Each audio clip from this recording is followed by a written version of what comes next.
Danny Detsy, national treasure. Listen, how is everybody? How are you? Great. Let's Yes. see if this, aha, Yeah. my height. How are you holding up? Good. Yeah, my arms are tired from holding up. I'm 82 years old and they just get more and more tired. And let's get out of the way. One question that I always get asked, can an 82-year-old woman do comedy? Well, yeah, if you live for 82 years, you get a lot of material. Yeah, it's not all thwarted love and bad restaurants. So what you do is you think back to your childhood. Did everybody have a happy childhood? No. Of course not. Me either. So I grew up knowing that I was adopted.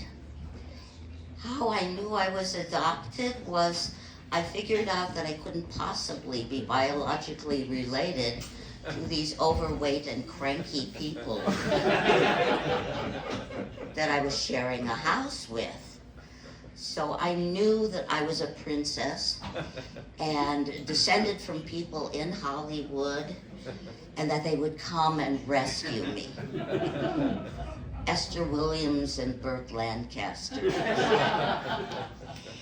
And when they didn't, I went on with my life and talked to my parents.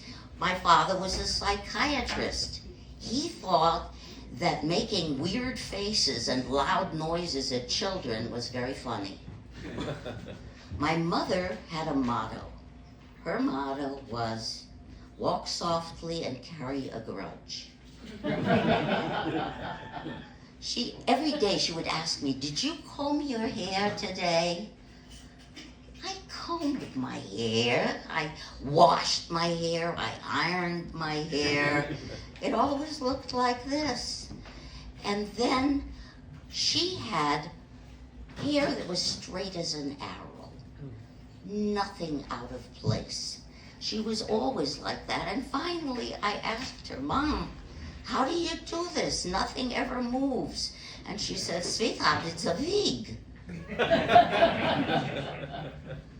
And I realized she had worn a wig for her entire life, which explained why she collected silverware in her handbag and would go to the bathroom every once in a while and scratch.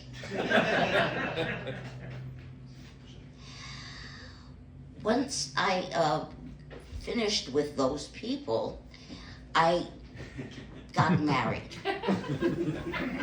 They loved the fact that I got married. I married a man who collected vehicles. He had an antique suicide shift Harley Davidson. That one. He had a French purple Citroën Deux Chevaux.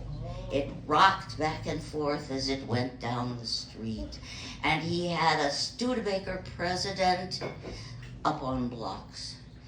And he had a antique MGB Spitfire painted British racing green that always spit out brake fluid on the floor. When I divorced him, I went out and I bought a Buick. And that's what I had. When I got the Buick, I went ahead with my life, and here I am in my 80s. And I hardly know where I am or what I am doing from minute to minute. And I'm fit only to be President of the United States.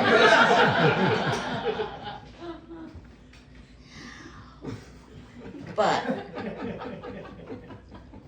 what I get in the mail all the time is advertisements for compost burial, scattering of ashes at sea.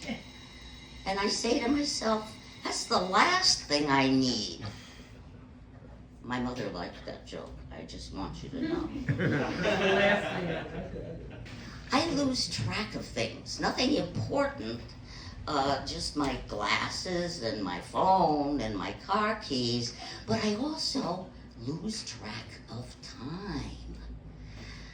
I have no idea what time it is. And I have found out that you cannot ask Alexa what time it is. She always says something different.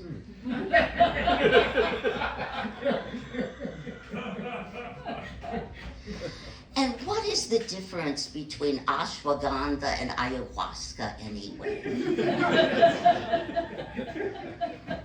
Which one are you supposed to burn in your sweat lodge?